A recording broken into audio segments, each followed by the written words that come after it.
El debat t'ajuda a posar-te al lloc dels altres, a tenir més empatia amb els teus adversaris o, si vols, interlocutors. I, a més, el debat t'ajuda a desenvolupar el sentit crític.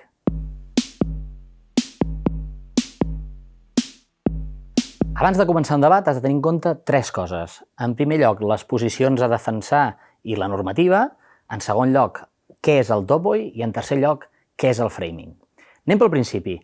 A les posicions i la normativa del debat. Doncs sempre hi ha quatre posicions normalment. En primer lloc, la introducció, en segon lloc, l'argumentació, en tercer lloc, la refutació i, per últim lloc, la conclusió. Per a què serveix la introducció? Doncs per plantejar el marc de joc, de què parlarem, i introduir quins arguments plantejarà el teu equip. En segon lloc, l'argumentació bàsicament serveix per desenvolupar, estirar aquests arguments que has presentat a la introducció i després, evidentment, també per començar a contraposar els arguments amb el teu rival. Seguim avançant amb la refutació. El torn de la refutació bàsicament serveix per contraposar, contraargumentar, confrontar els arguments del teu rival per portar-los cap al teu.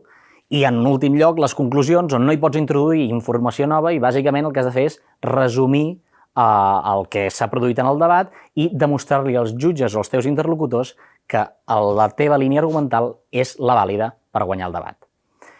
Sigui com sigui, un cop ja tens clares identificades les posicions per desenvolupar un debat, en segon lloc has d'entendre què és el topoi. I el topoi és allò que Aristòtil definia fa 2.300 anys com a llocs comuns. I per llocs comuns no entenem la Sagrada Família, la Seu Vella de Lleida, l'Amfiteatre de Tarragona o el Call Jueu de Girona. Llocs comuns entenem aquells consensos socials, aquelles creences socials que la majoria de la societat estem d'acord.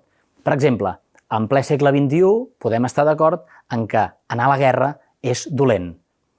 Això no sempre ha estat així, perquè als inicis del segle XX anar a la guerra era una qüestió gloriosa, honorable, que et donava prestigi davant del teu país i també pel teu país, no? Però, en canvi, quan canvia això? Doncs amb la Primera i la Segona Guerra Mundial, escriptors com Karl Kraus comencen a parlar de les misèries, de la mort durant la guerra. Llavors, què passa? Que la percepció de la ciutadania respecte a la guerra passa de ser bona a ser dolenta.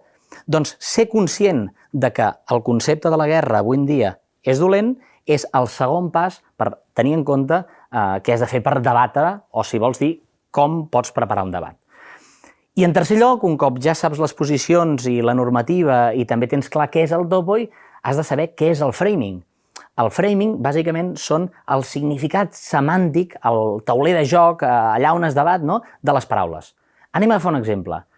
Tots els fracassos comporten èxits. Doncs conèixer el framing seria definir què vol dir fracàs per tu, què vol dir èxit per tu, i no només per tu, sinó pel conjunt de la societat, i també si tots els fracassos comporten èxits. És a dir, fer una anàlisi general i genèrica de què seria el que sol pensar la gent quan pensa en tots els fracassos comporten èxits.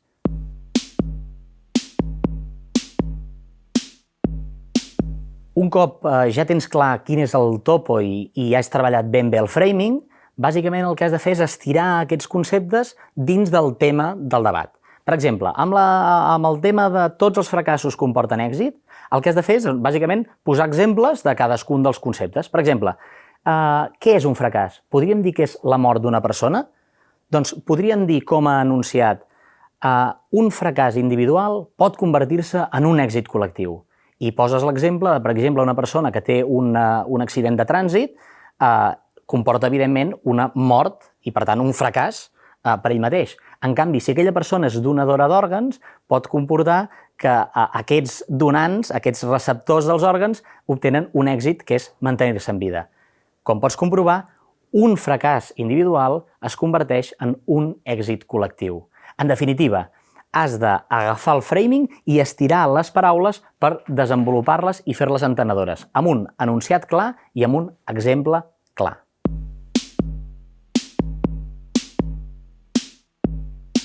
En primer lloc, et recomano que preguntis als teus alumnes quines són les seves preocupacions, quines són les seves necessitats, què els preocupa.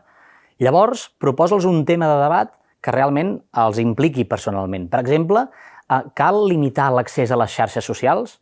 qui més qui menys té accés a un mòbil, a l'ordinador, i tots volen estar-hi més hores del que pertocaria. Doncs és un tema que probablement els impliqui personalment i els motivi a l'hora de debatre.